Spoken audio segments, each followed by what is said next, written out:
प्यारे भाई बंधुओं, राम भक्तों,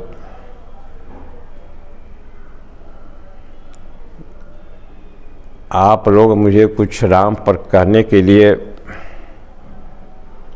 कहे हैं। राम पर कुछ बोलने की तो मेरी योग्यता नहीं है, क्षमता नहीं है। फिर भी आप लोग के आग्रह पर कुछ अपनी उद्गार प्रकट करने जा रहा हूँ। कल भगवान का जन्म का तिथि आने वाला है, रामनवमी। चैत्र शुक्ल पक्ष नवमी तिथि को दिन में दोपहर को उनका अवतरण हुआ था, प्राकट्य हुआ था अयोध्या में, राजा दशरथ के घर में, उनकी रानी कौशल्या के गर्भ से। तो प्रायः राम की कहानी तो करीब करीब सब जानते ही हैं, ग्रंथों में पढ़े हैं, बार बार पढ़े हैं। और राम एक ऐसे महापुरुष हुए कि वह तो भारत में हिंदू सनातन धर्मलामियों ने उनका अपना प्रभु का अवतार माना, लेकिन जो उनका प्रभु का अवतार के रूप में नहीं मानते हैं, उनको भी दुनिया के बाहर के देशों में, खासकर दक्षिणी पूर्वी एशिया के देशों में, जैसे Thailand, Malaysia, Burma, Bhutan, Nepal, Sikkim इत्यादि देशों में उनका अपना आदर्श मानते हैं। इंडोनेशिया जो है मुस्लिम बहुल देश है, उनका धर्म इस्लाम है, फिर भी वे कहते हैं कि राम हमारा आदर्श है, इस्लाम हमारा धर्म है। और राम के आदर्शों पर बताए हुए रास्तों पर चलते हैं, उनकी गुणगान करते हैं, उनकी नाटक करते हैं, जगह जगह पर उनका चित्र बने हुए हैं सब देशों में।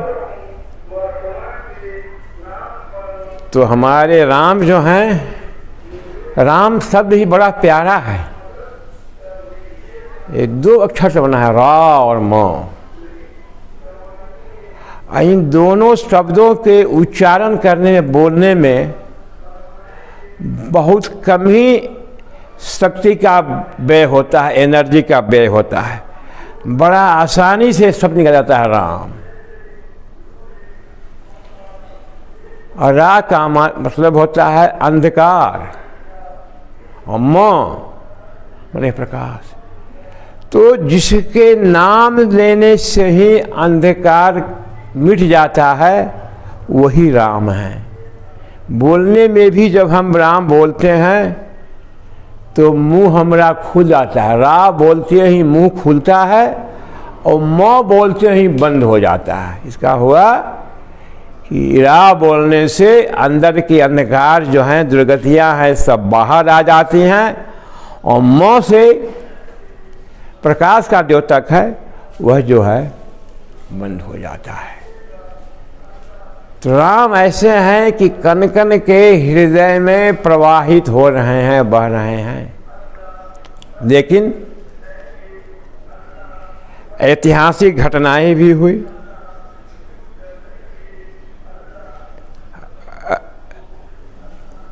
राम जो है त्रेता युग में राजा अयोध्या में राजा दशरथ के यहाँ प्रकट होते हैं।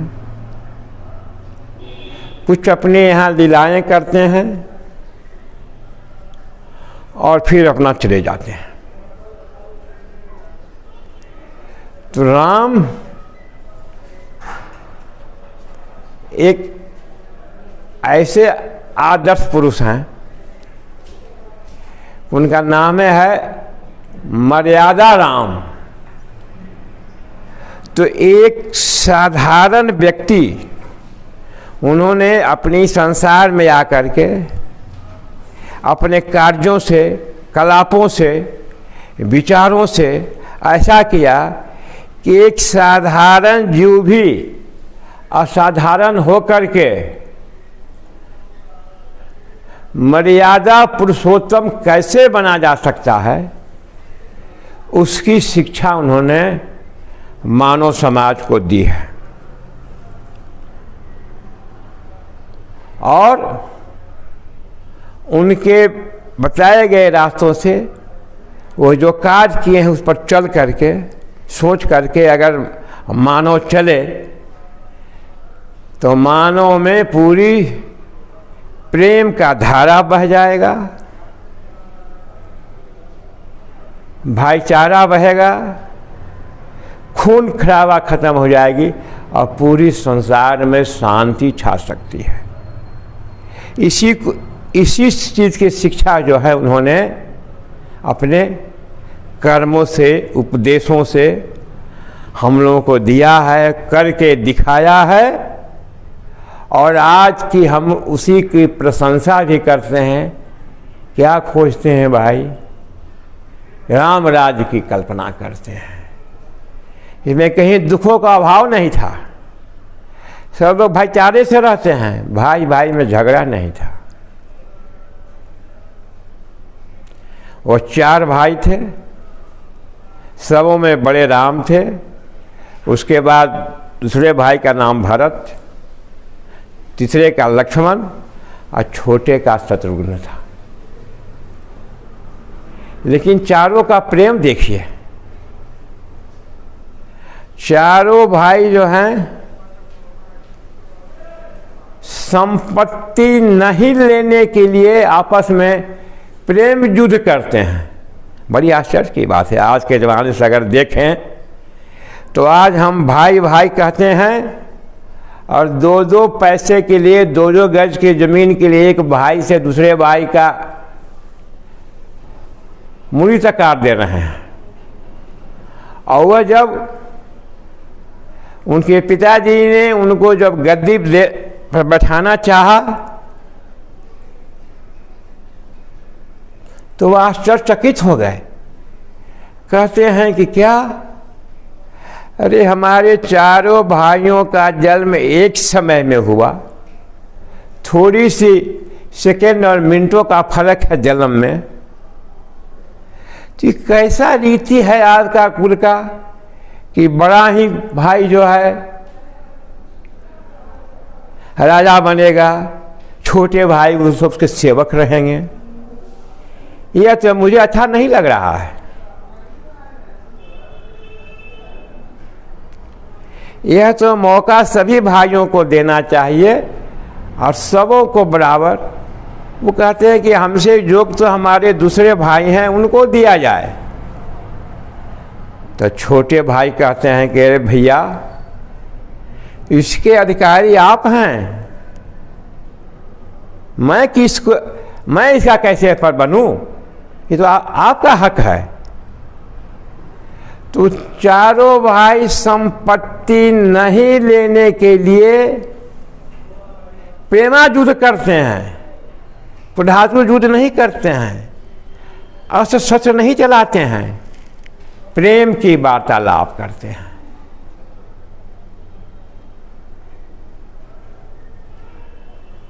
तो आज हम कहते हैं कि भाई हो राम ऐसा, लेकिन व्यवहार में कहते हैं, व्यवहार में उल्टा करते हैं। लेकिन राम ने करके दिखाया। उनके पिताजी ने घोषणा कर दी कि सुबह राम का राजगद्दी होने वाला है, बैठेंगे। तो उनके 2 भाई भरत और शत्रुघ्न जी वहाँ उपस्थित नहीं थे। भरत जी अपने ननिहाल गए हुए थे शत्रुघ्न भाई के साथ। तो कहा कि भरत भैया भी नहीं हैं, ये कार्यक्रम कैसे हो रहा है, अच्छा नहीं लग रहा है, उनको आने दीजिए। तो राजा ने कहा कि नहीं, कल ही बहुत शुभ मुहूर्त है, इस चीज़ को हो जाने दो, फिर वो लोग आ जाएंगे तो बड़ी धूमधाम से मनाया जाएगा। अब विधि का लीला देखिए। भरत जी की माता का नाम कैकेयी था। उसकी एक दासी मंथरा थी। मंथरा माने मंद बुद्धि वाली। तो वह माता कैकेयी जो हैं, भरत से भी राम को ज्यादा प्यार करती थी, ज्यादा बढ़ के मानती थी। क्या हमारे कोख से राम पैदा काहे नहीं हुए। लेकिन मंथरा ने ऐसी चाल चली, या विधि का ध्यान कहिए। राम का उसी जमाने में लंका का राजा रावण बहुत अत्याचारी था, सारी संसार को विचलित कर रहा था, देवताओं को भी बंदी बना दिया था, साधु संतों को मार रहा था। उसका जुल्म से सारी दुनिया त्राह त्राह कर रही थी। तो देवताओं ने ही आग्रह किया था कि प्रभु आप जो है अवतरण लीजिए और रावण का से उसको दंड दे करके, उसको मार करके हम लोगों को उद्धार कीजिए, संसार में फिर से शांति अमन कायम कीजिए। तो वास्तव में राम आए थे अयोध्या में बैठकर, गद्दी पर बैठ के राज करने के लिए नहीं, उनको जाना था जंगलों में, लंका की ओर जाना था, जो अयोध्या से काफी दूरी पर थी, समुद्र के पार। उस रावण का विनाश करना था। तो देवताओं ने देखा, करे ये तो भाई काम गड़बड़ होने जा रहा है। राम तो अयोध्या में बैठ जाएंगे, राजा बन जाएंगे, तो फिर हम लोगों का काम नहीं होगा, उद्धार नहीं होगा, पापियों का नाश नहीं होगा। तब उन्होंने, जो विद्या और बुद्धि की माता सरस्वती कहलाती हैं, उनको आग्रह किया कि देखो ये तो काम गड़बड़ होने जा रहा है, तुम कुछ ऐसी उपाय रचो, ऐसी काम करो कि कल राम का राजगद्दी नहीं हो, उनको बन जाना पड़े।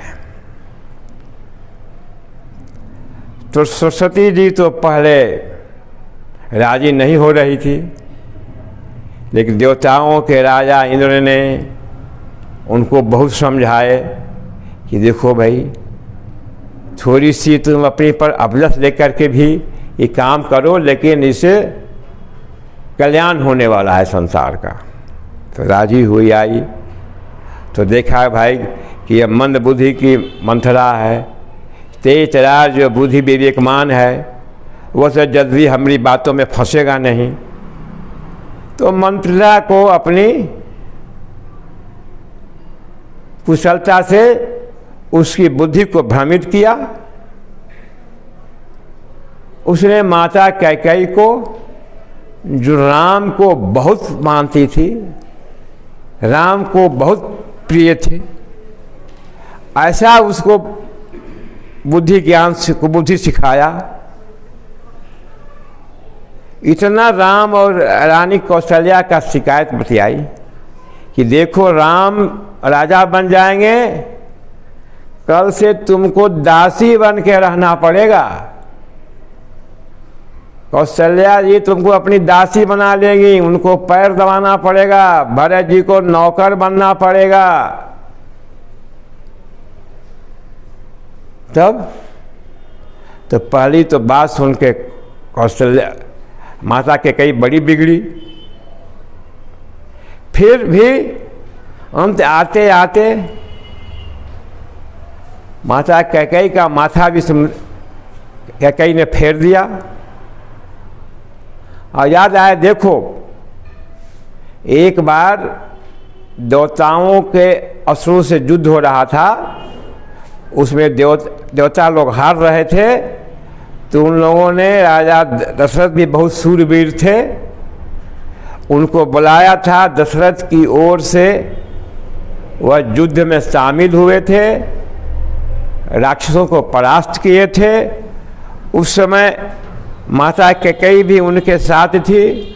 उनका रथ फंस गया था दिलेरी से, उनका रथ का धूरी टूट गया था। अपनी अंगुली लगा करके रथ चला करके प्राण की रक्षा की थी दशरथ जी का। तो उस समय दशरथ जी उन्होंने 2 वरदान दिए थे कि देखो तुमसे बड़ी खुश हैं, तुम जो अपनी इच्छा के अनुसार 2 वरदान मांगना हो मांग लो, जो चाहो हम वो देंगे। तो उस समय वह कही थी कि जरूरत पड़ने पर हम आएगा तो आपसे हम ले लेंगे। उसी वरदान को मंथरा ने याद दिलाई कि देखो यही मौका आ गया है, दशरथ जी तुमसे मिलने के लिए आएंगे, संध्या बेला हो रहा है रात्रि में, उनसे यही 2 वरदान उनसे मिला जुला के फुसला को मांग लो कि राम के बदले भरत का राजगद्दी हो और राम को 14 सालों के लिए जेल उनको वनगमन कर दिया जाए। और इसी में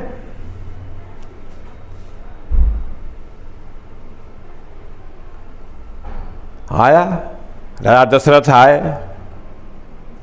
कैकेयी के माया जाल में फंस गए। उनसे वो दोनों वरदान कैकेयी प्राप्त कर देती है। और सुबह जो है राजगद्दी होने के जगह पर राम जंगल जाने को तैयार हो जाते हैं।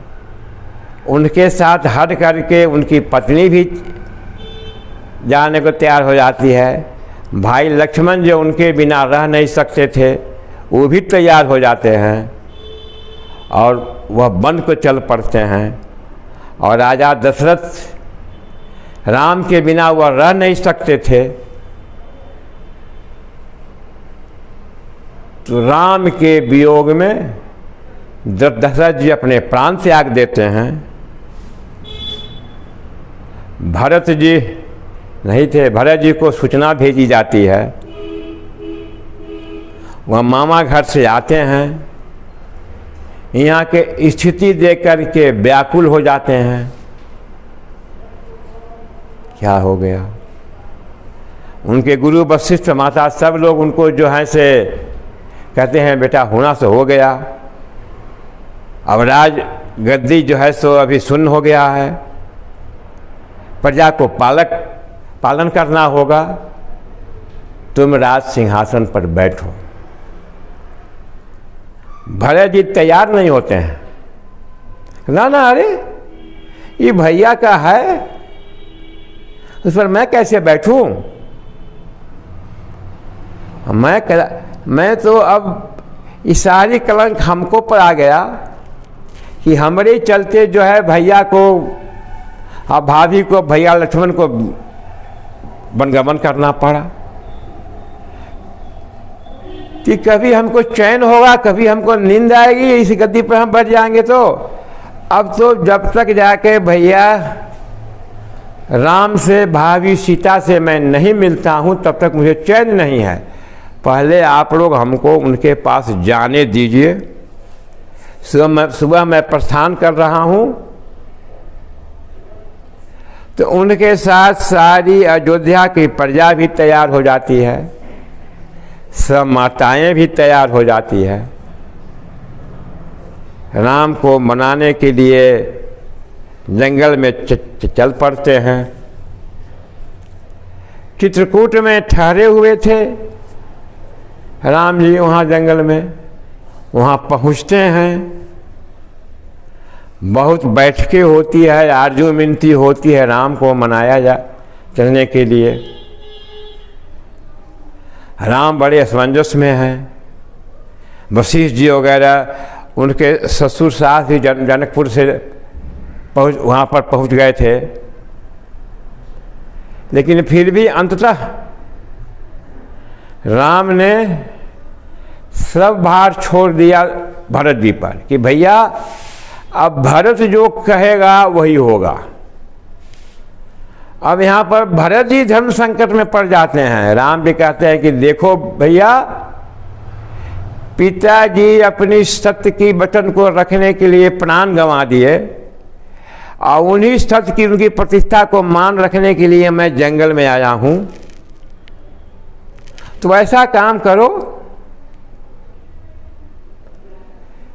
कि वो भी सही बचे, उसमें कोई त्रुटि नहीं, आंच नहीं आवे, शिकायत नहीं आवे। अब तो सारा बोझ पड़ गया भरत जी पर। तो भरत जी इतने राम के भक्त थे, प्रेमी थे, कहीं कि भाई सेवक का धर्म बड़ा कठिन है। वो हमारे बड़े भाई हैं, फिर भी मैं उनका अपना इष्ट मानता हूँ, मैं उनका सेवक हूँ। तो सेवक का धर्म है कि इष्ट को कोई तकलीफ नहीं हो। तो भगवान की जो जिसमें प्रसन्न रहें, भले हमको तकलीफ हो, कष्ट हो, हमारी इच्छा पूर्ति नहीं हो, तो मैं वही करूँगा। तो अब भरत जी जो हैं राम को अयोध्या लौटने की आग्रह को छोड़ते हैं। उनके एब्सेंस में वह 14 साल तक वहाँ का राजपाट संभालने को तैयार हो जाते हैं। लेकिन कहते हैं भैया कुछ हमको, हम तो आपकी चरणों की सेवक हैं, मैं आपके चरणों का सेवा करता हूँ, तो कम से कम आप अपनी चरण पादुका मुझे दे दीजिए कि मैं उसी को लेके जाऊंगा, सिंहासन पर रखूंगा, आपके समझ के उसी की रोज पूजा करूंगा, उसी से रोज आज्ञा दूंगा क्या करना है नहीं करना है, उसी के अनुसार राजपाट चलाऊंगा। तो भरत जी लौट आते हैं अयोध्या, लेकिन वो भी जो हैं राम के ऐसा ही, वो भी वही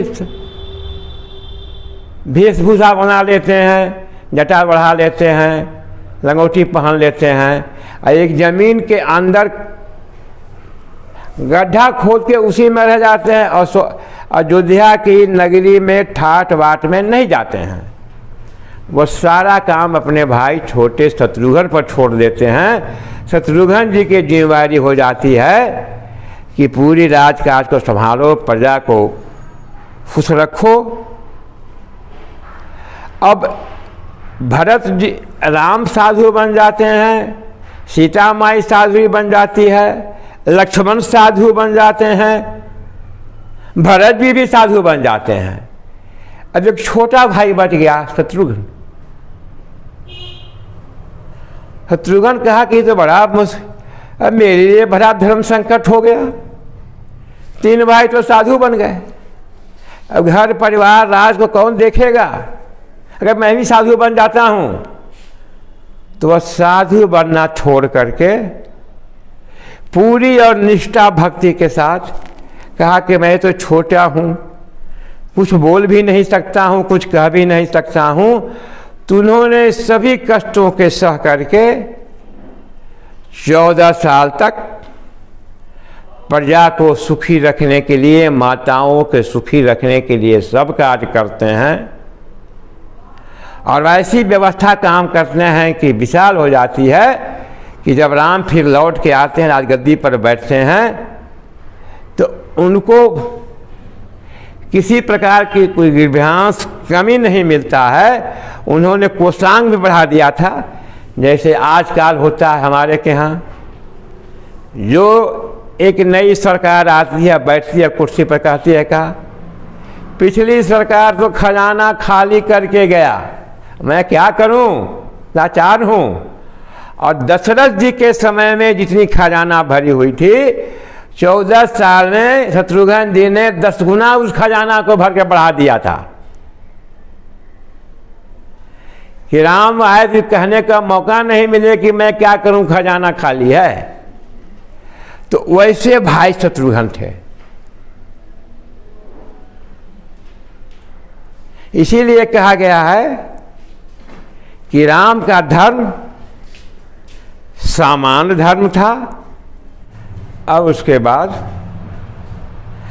भरत के बाद लौटने से चित्रकूट से राम आगे बढ़ते हैं।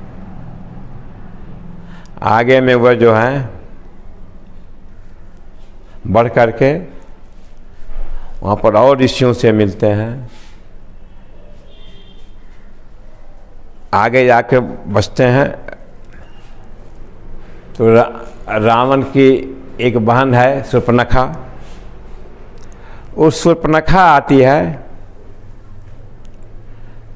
राम जी को फुलाने के लिए।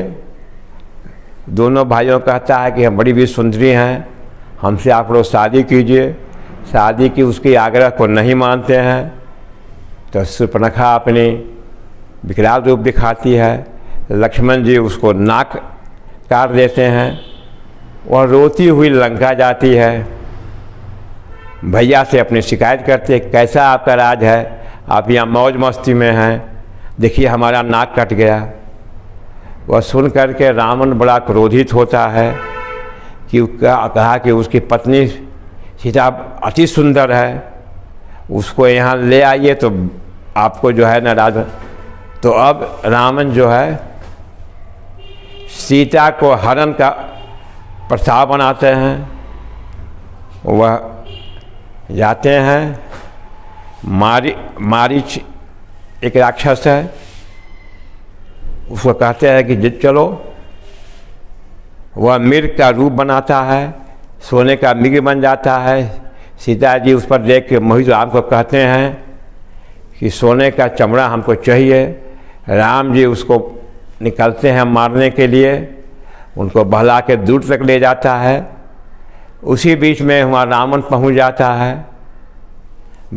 एक ब्राह्मण के रूप बन करके सीता माई से भिक्षा मांगती है।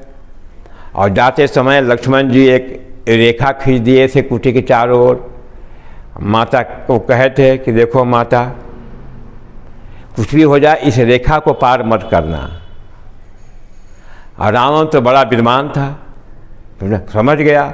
वो अंदर जाना नहीं चाहता था कि अंदर जाएंगे तो हम जल जाएंगे। इस तरह से ऐसा किया कि अंत में सीता जी को बाहर आ गई उनको भिक्षा देने के लिए। और सीता माई को वह हरण कर लेता है, हरण करके लंका में ले जाता है। और लंका में ले जा करके अपनी महल में नहीं, अशोक वाटिका में रखता है और तरह तरह के उनको प्रताड़ना देने लगता है। लौट के आते हैं तो राम देखते हैं कि सीता है नहीं। लक्ष्मण को बहुत डांटते हैं कि तुमको ड्यूटी दिया था कहीं जाना मत। सीता माई उसको भी भेज दिए थे कि देखो भैया क्या हो गया। तो अंत में आगे बढ़ते हैं लोग। फिर आपका सुग्रीव से मुलाकात होती है, सुग्रीव से दोस्ती होती है। सुग्रीव का भाई बाली था, जो दोनों भाई में बनता नहीं था, बड़ा बलवान था। बाली जो है सुग्रीव के पत्नी को अपने पास रख लिया था। तो राम जो है बाली का वध कर देते हैं। राम से सुग्रीव से दोस्ती को करते हैं। वहीं उनकी हनुमान जी से भेंट होती है। आगे बढ़ते जाते हैं। फिर कहा गया कहाँ है भाई, पता चले कहाँ सीता हैं। तो हनुमान जी जाते हैं, सीता की खोज में निकलते हैं। समुद्र पार लंका में जाते हैं। वहाँ से सीता माई को खोज करके ले आते हैं, बताते हैं कि वहाँ पर वह जो है से लंका में हैं। और इसी बीच में वहाँ पर वो लंका को जला भी देते हैं। आने के बाद अब हुआ कि पता चल गया कि सीता जी लंका में हैं, तो सेना की तैयारी होती है, सेना कूच करता है। अब बीच में समुद्र आ जाता है, समुद्र पार करने के लिए दिक्कत, कैसे सेना पार करेगी, इन्हें तो पुल होना चाहिए। तो वहाँ पर फिर समुद्र से प्रार्थना करते हैं। समुद्र बताता है कि जो है से यहाँ पर इसको बांध बनवाइए, आपके यहाँ सेना में 2 भाई हैं नल नील, उनको साधुओं का आशीर्वाद है कि जो पत्थर फेंकेंगे वो तैरेगा। तो पुल बनता है, सारी सेना लंका जाती है, ठहराव होता है, वहाँ राम रावण में युद्ध होता है। राम का जो है से रावण का सब पुत्र मारे जाते हैं, उनका भाई मारा जाता है। और विभीषण जो उनका एक रावण का भाई था, वो राम का भक्त था, तो हमेशा राम को बड़ाई करता था।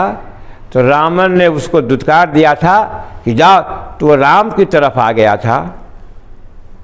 और राम की बड़ा फायदा हुआ उसे दोस्ती करने में कि सब गूढ़ रहस्य राम को लंका के बारे में विभीषण जी ने बता दिया। तो राजनीतिक लाभ हुआ, युद्ध कला का लाभ हुआ।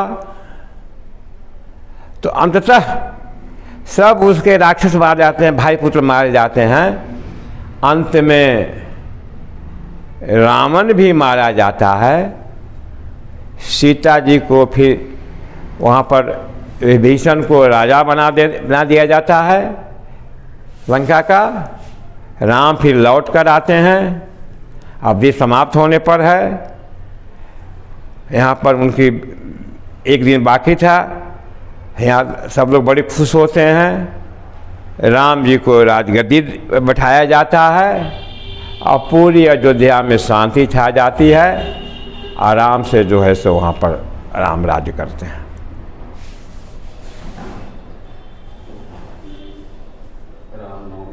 और रामनवमी तिथि इसीलिए कि उनका रामनवमी जो है नवमी के जन्म हुआ था, तो इसलिए हर आदमी का जो है सो जन्म उत्सव मनाया जाता है। तो हर साल रामनवमी को उनका हम लोग जन्म उत्सव मनाते हैं।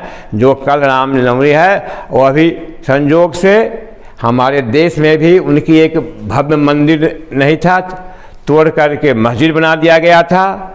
अभी वहाँ पर उनके मंदिर बनने की निर्माण चल भी रहा है। अभी पूरी देश जो है राम में होने जा रहा है। तो बहुत ही शुभ अवसर है और सभी हम लोगों को राम के केवल कथा कहानी सुनना नहीं चाहिए। उन्हें जब तक उनके बताए हुए रास्ते पर चलेंगे नहीं, अपने में उसका समावेश नहीं करेंगे, उनका अनुकरण नहीं करेंगे, तब तक हमारा उद्धार नहीं होगा।